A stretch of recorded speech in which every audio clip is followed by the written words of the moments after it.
दिल्ली के शराब घोटाले मामले में सीबीआई आज अरविंद केजरीवाल से पूछताछ करेगी। पूछताछ से पहले आज अरविंद केजरीवाल ने एक वीडियो मैसेज भी जारी किया और कहा कि ये लोग बहुत ताकतवर हैं। बीजेपी ने सीबीआई को मेरी गिरफ्तारी का आदेश दे दिया होगा।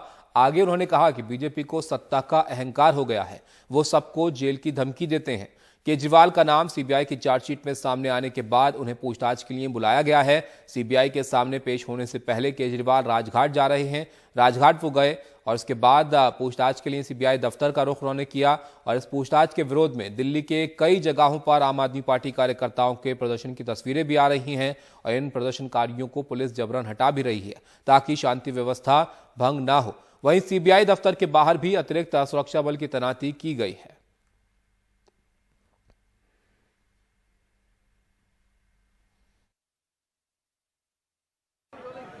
ये पहला मौका है जब दिल्ली के मुख्यमंत्री अरविंद केजरीवाल आबकारी घोटाले में पूछताछ के लिए सीबीआई मुख्यालय पहुंच गए हैं। उनसे आज इस मामले में पहली बार पूछताछ होगी। हालांकि ना तो वो इस केस में आरोपी हैं और ना ही सीबीआई या ईडी की चार्जशीट में कहीं पर भी उनका नाम है, लेकिन उनको आज पूछताछ के लिए बुलाया गया है।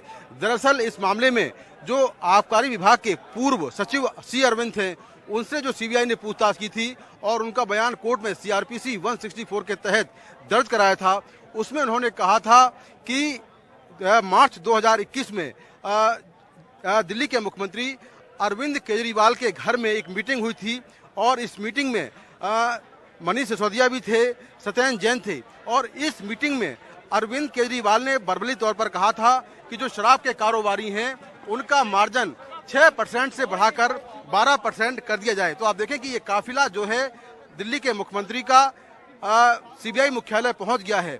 इसके अलावा जो इस मामले में जो एक विजय नायर जो आम आदमी पार्टी के नेता हैं और दिल्ली के मुख्यमंत्री के बेहद करीबी हैं, उन्होंने अपने बयान में ईडी के सामने ये कहा कि उन्होंने एक बार अपने मोबाइल फोन से दिल्ली के शराब कारोबारी समीर महेंद्रू से अरविंद केजरीवाल की बात कराई थी। ये बातचीत फेस टाइम ऐप पर हुई थी, जिसमें अरविंद केजरीवाल ने समीर महेंद्रू से कहा कि विजय नायर उनका बच्चा है और इसका ध्यान रखें। ये पूरी बातचीत शराब के कारोबार को लेकर थी। इसके साथ में ही विजय नायर ने कहा कि वो अरविंद केजरीवाल के कैंप ऑफिस से सारा काम कर रहे थे। तो ये सारी बातें अलग अलग जो जांच एजेंसियां हैं उनकी पूछताछ में आई। जो सीबीआई की चार्जशीट है और जो ईडी की चार्जशीट है, उसमें कहीं भी आरोपी के तौर पर अरविंद केजरीवाल का नाम नहीं है, लेकिन उनका जिक्र जरूर है। चाहे वो ईडी के रिमांड नोट हो या चार्जशीट हो, उनमें जिक्र जरूर है। और जो विजय नायर है उसने पूछताछ में कहा था कि जो पूरा नेक्सस था, उस नेक्सस में अरविंद केजरीवाल, दिल्ली के डिप्टी सीएम और बाकी के जो अधिकारी हैं वो शामिल थे। तो इस पूरे मामले में ईडी और सीबीआई अब तक 13 आरोपी गिरफ्तार कर चुकी है और दिल्ली के जो डिप्टी सीएम, पूर्व डिप्टी सीएम मनीष सिसोदिया हैं, वो भी इस मामले में गिरफ्तार हो चुके हैं। लेकिन ये पहला मौका है जब दिल्ली के मुख्यमंत्री अरविंद केजरीवाल से पूछताछ सीबीआई कर रही है। पूछताछ के बाद क्या कुछ निकलता है ये देखना होगा, लेकिन अरविंद केजरीवाल पहले ही कह चुके हैं कि उनको टारगेट इसलिए किया जा रहा है क्योंकि लगातार वो सरकार के खिलाफ जो तमाम मुद्दे हैं वो उठाते रहे हैं और उठाते रहेंगे। तो सीबीआई दिल्ली के मुख्यमंत्री अरविंद केजरीवाल से आबकारी घोटाले में पहली बार पूछताछ कर रही है। नई दिल्ली से कैमरामैन अशोक महाले के साथ मैं मुकेश सिंह सेंगर, एनडीटीवी इंडिया। तो दिल्ली के मुख्यमंत्री अरविंद केजरीवाल से पहली बार सीबीआई इस मामले में पूछताछ कर रही है। सीबीआई के दफ्तर वो पहुंच चुके हैं और आज की पूछताछ के बाद क्या चीज़ें जो है वो सामने आती हैं, इस पर काफ़ी हद तक निर्भर रहेगा कि आगे किस तरह से इस मामले में जांच जो है वो बढ़ती है। लेकिन इस पूछताछ पर आम आदमी पार्टी नेता बीजेपी पर हमलावर हैं। पूछताछ के लिए जाने से पहले केजरीवाल ने कहा कि जो भी सवाल पूछे जाएंगे उनका जवाब दूंगा और जहां तक गिरफ्तारी का सवाल है तो इसके बारे में बीजेपी को ज्यादा पता है क्योंकि सीबीआई को बीजेपी कंट्रोल करती है। प्रश्न पूछेंगे, हम उसका जवाब देंगे। बीजेपी वाले तो कह रहे हैं, बीजेपी वालों को ज्यादा पता है, जो बीजेपी वालों कंट्रोल करते हैं सीबीआई को। अगर केजरीवाल भ्रष्ट है तो दुनिया का कोई आदमी ईमानदार नहीं है। केजरीवाल देश के लिए जीता है और देश के लिए मरेगा। आप मुझे 100 बार सीबीआई ईडी बुलाओगे तो मैं 100 बार जाऊंगा। आप हम भारत के लोगों को परेशान कर सकते हैं, पर अब आप भारत को रोक नहीं पाओगे।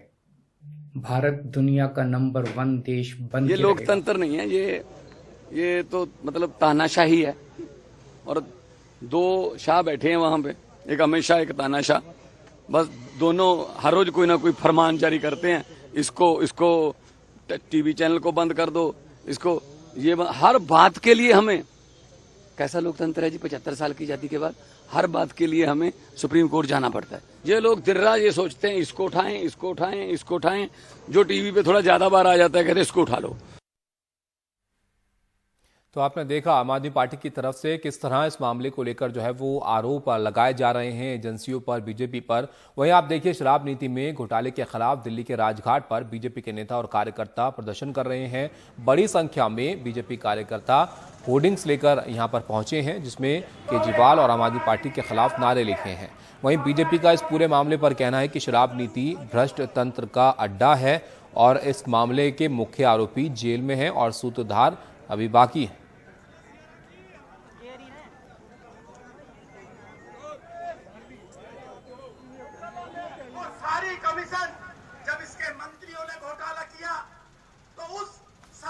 राजघाट पर दिल्ली बीजेपी के नेता प्रदर्शन कर रहे हैं। बीजेपी अरविंद केजरीवाल के इस्तीफे की मांग यहां पर कर रही है।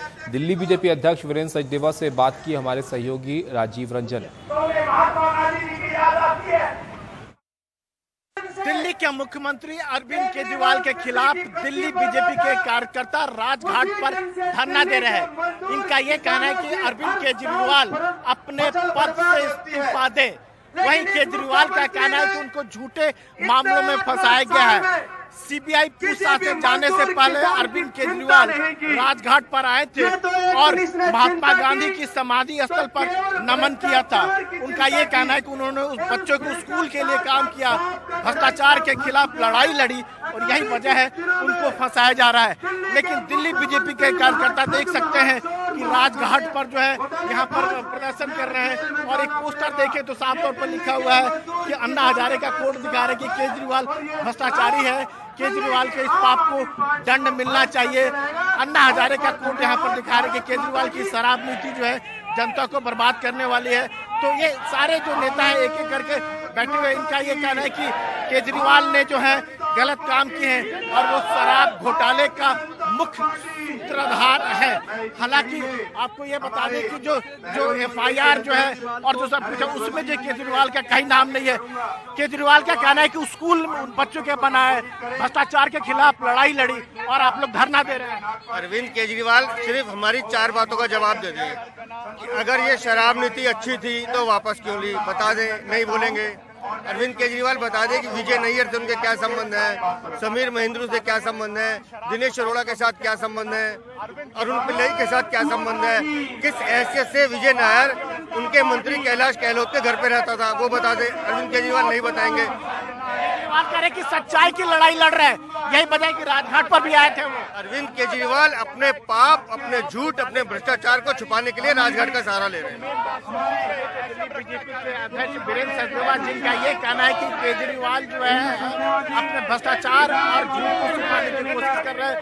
बीजेपी के कार्यकर्ता जो है अरविंद केजरीवाल के खिलाफ नारे लगा रहे हैं और कह रहे हैं कि केजरीवाल इस्तीफा दें। कैमरामैन मनोज ठाकुर के साथ इंडिया। जहां तक जांच एजेंसियों का सवाल है, सीबीआई, ईडी इत्यादि, ये प्रोफेशनल बॉडीज होते हैं। ये भावनाओं के आधार पर काम नहीं करते हैं, ये तथ्यों के आधार पर काम करते हैं। ये काम करते हैं कि फैक्ट्स क्या हैं, they work on the basis of facts. और जहां तक दिल्ली एक्साइज पॉलिसी का सवाल है, जो शराब नीति अरविंद केजरीवाल जी और उनके कैबिनेट ने, मनीष सिसोदिया ने बनाया दिल्ली में, हमने देखा है कि ये शराब नीति एक भ्रष्ट तंत्र का अड्डा था। और स्वाभाविक रूप से ये प्रश्न उठता है और जांच एजेंसी जानने की कोशिश करती है कि हु इज और who rather was the kingpin of the Delhi excise liquor scam.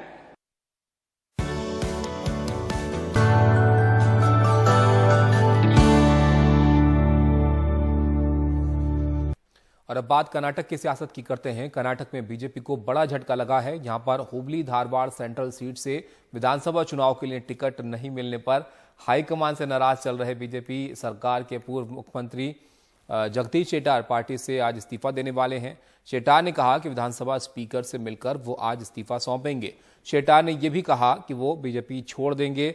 Shettar का कहना है कि चुनाव लड़ने को लेकर पार्टी उन्हें आहत और अपमानित पार्टी ने किया है। उनका रवैया अड़ियल या जिद्दी का नहीं है, लेकिन इस बार पार्टी ने उन्हें जिद्दी और अड़ियल बनने पर मजबूर किया है। शेट्टार ने कहा कि बीजेपी से इस्तीफे के बाद वो अपनी चुनावी रणनीति तय करेंगे। शेट्टार का दावा है कि उन्हें अपने लोगों का भरपूर समर्थन है। Even I am going to resign from the primary membership of the party.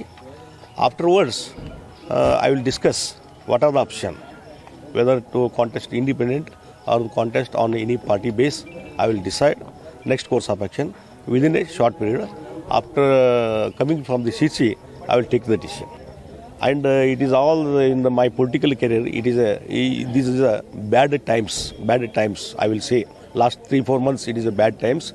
So the ill treatment and humiliation that created me a lot of hurt to me.